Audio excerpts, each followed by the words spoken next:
મળી ગયો 1 મહિનાની મહેનત પછી મને મારો ઠેલો મળી ગયો. ચિયો ઠેલો મળી ગયો સાહેબ? ચિયા ઠેલાની વાત કરો તમે? એટલે તમારા જે ગભે ઠેલો છે ને એ ઠેલાની હકીકતની તમને ખબર છે? આ ઠેલામાં 15 લાખની લૂંટ હતી અને આ ઠેલા પાછળ એક ચોરનો હાથ હતો અને એ ચોર ઠેલો લઈને દોડ્યો હતો અને એ ચોર આ ગામમાં આવ્યો અને પછી શેતર તરફ દોડ્યો અને રસ્તો હતો બંધ અને એ ચોરે શું કર્યું ખબર છે? આ ઠેલો નાહી દીધો શેતરમાં.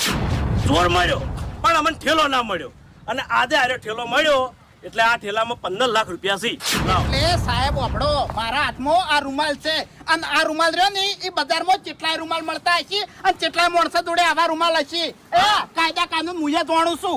આ ઠેલો મારો છોકરો કહેજો આર્યો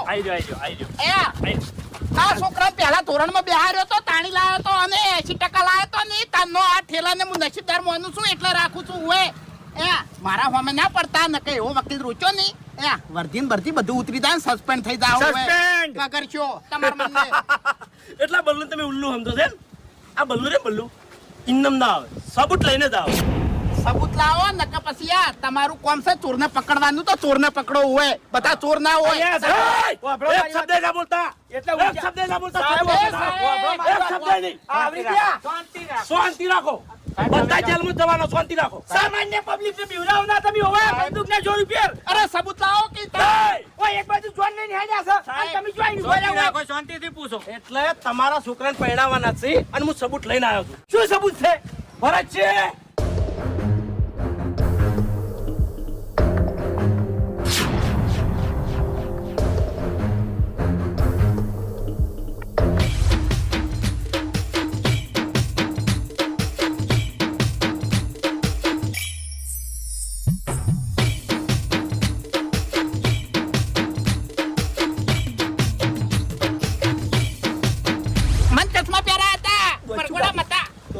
સબૂત જોવો છે એમ ને ભાઈ? ઓય સબૂત છે આ કાકો.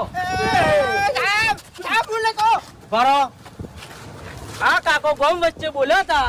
અરે પાન કોઈ નતું તને 15 લાખ રૂપિયા દળ્યા છે હે? 15 લાખ રૂપિયા મફજોન દળ્યા છે.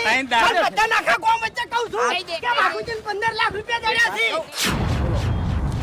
જોવો છે સબૂત હવે કોઈ? એટલે તમે એક શબ્દ ના બોલતા હમણાં. અરે